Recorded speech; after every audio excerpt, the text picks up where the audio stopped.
จะทำใจกว่าจะเรียนรู้มันเป็นอย่างไรรักของเธอกับฉันมันไม่ง่ายเมื่อวันเวลาที่คอยสั่งสอนให้เราเข้าใจมันตัดสินให้ต้องลาฉันคงไม่โทษที่เธอไปเพราะว่าเข้าใจตลอดมาว่าหมดเวลาแล้วเธอคงต้องไปแต่สิ่งที่เหลือในใจยังอยู่คือความคิดถึงที่เธอ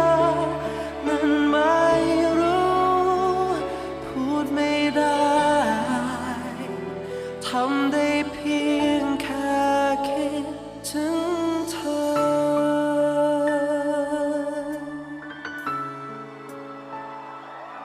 ถึงเธอ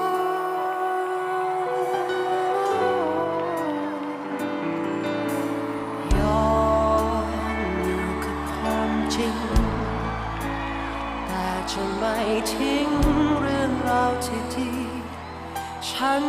จะมีเธอไว้ในหัวใจอยู่กับเวลาที่มันยังหมุนให้ก้าวต่อไปแม้ต้องเหงาสักเท่าไร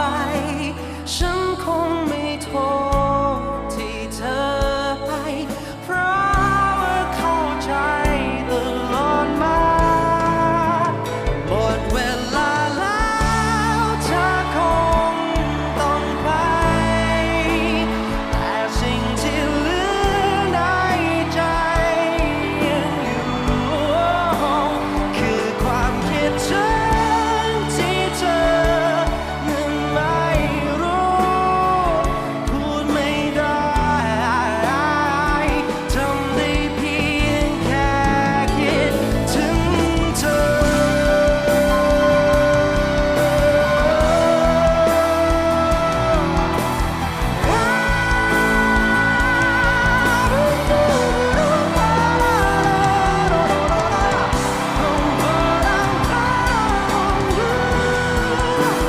ฉันคงไม่โท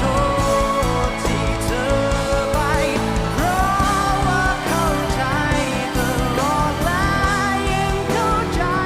ตลอดมา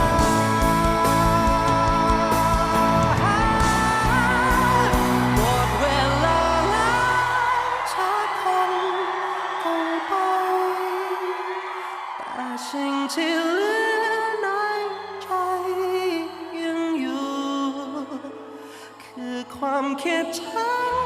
ที่เธอนั้น